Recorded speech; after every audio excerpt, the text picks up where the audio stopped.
Vegeta, what does the scouter say about his power level? It's over 9,000! What, 9,000? There's no way that can be right. Cut it! I think it's right. After all, I was trained in the art of Kaioken. Kaioken? 冴えない僕と僕を囲む世界で描いても掴んでもまだ遠くて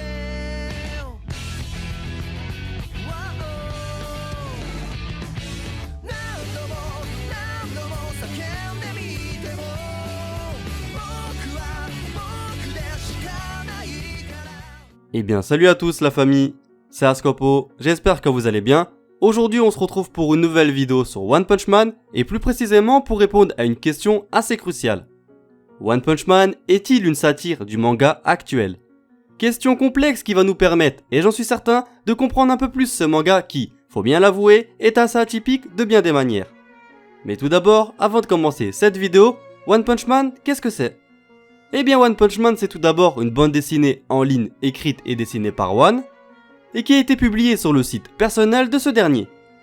A contrario des autres mangaka, celui-ci n'est pas passé par un cursus traditionnel on va dire.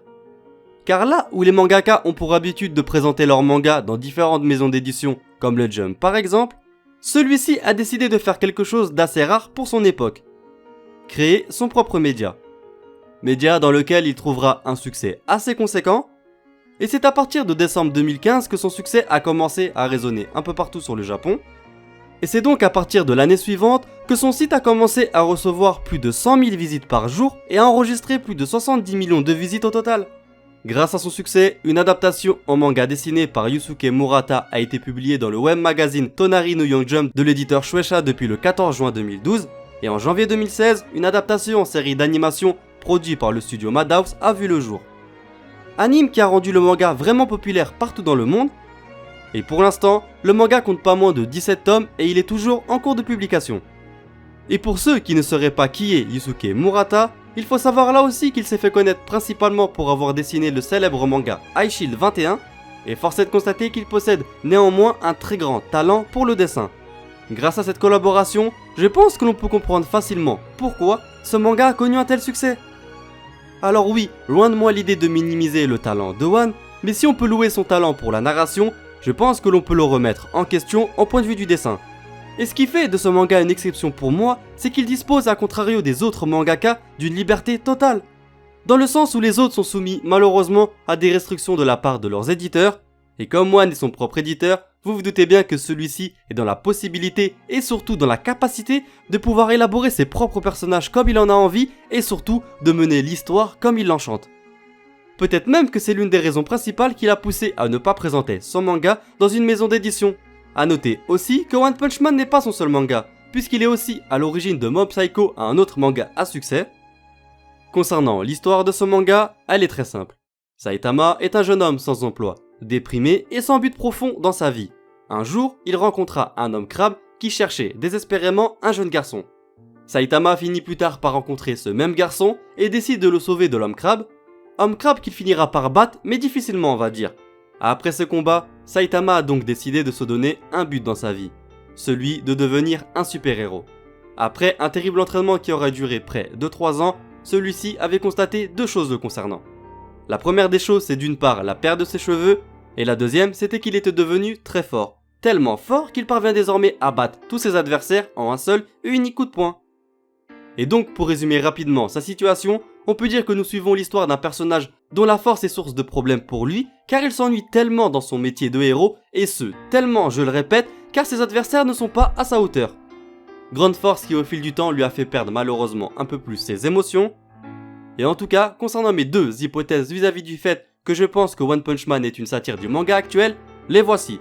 Et donc, si vous êtes prêts la famille, c'est parti! Et si le principal objectif de One était de tout simplement inciter ses lecteurs à repousser leurs limites? C'est la question que je me suis posée, car vous n'êtes pas sans savoir que dans le monde, et notamment sur internet, nous avons pu voir qu'il y a beaucoup, mais vraiment beaucoup de personnes qui tentent à l'heure où je vous parle de réussir à faire le même entraînement que Saitama. Car en créant un personnage ordinaire, je pense que One a réussi à créer un sentiment puissant d'identification du lecteur pour son personnage. C'est pourquoi je pense que s'il lui a donné en échange d'un entraînement accessible à tout le monde une puissance qui lui permettrait même de réussir à battre des personnages comme Goku ou Superman par exemple, peut-être que One a voulu tout simplement nous dire qu'avec un peu de volonté, tout était possible dans la vie. Et donc c'est justement pour ça que je pense que le message principal de ce manga, c'est de tout simplement nous faire ouvrir les yeux concernant le véritable potentiel de l'être humain, et que donc par conséquent, il en a profité par la même occasion pour en faire une satire du shonen actuel. One, le plus grand troll de l'histoire. Et si finalement ce manga n'était finalement pas qu'un simple troll?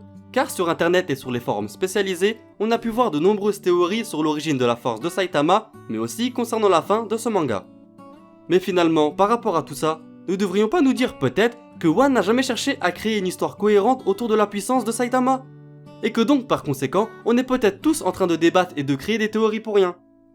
Car si on regarde bien, et si on suit de près son cursus, on se rend bien compte que One est juste un simple mangaka qui a dû peut-être créer un manga sans grande prétention, et pour qui son seul et unique but est de nous divertir via l'action et l'humour, et donc par rapport à ça, on se rend bien compte qu'il est peut-être dès lors à contre-courant des shonen type Neketsu de base, car de manière générale, on a l'habitude de trouver un protagoniste d'un shonen, et c'est pareil dans pratiquement tous les mangas de ce type.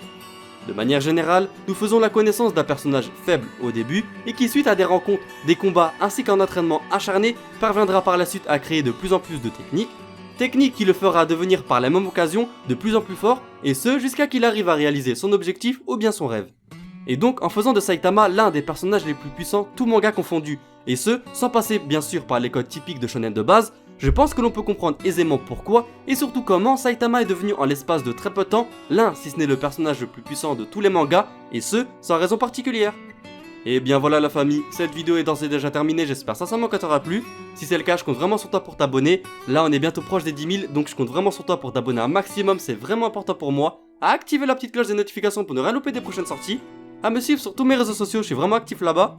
À liker et à partager un maximum cette vidéo, c'est vraiment important et je compte vraiment sur toi. En tout cas moi je te dis à très bientôt pour de prochaines vidéos. Jana!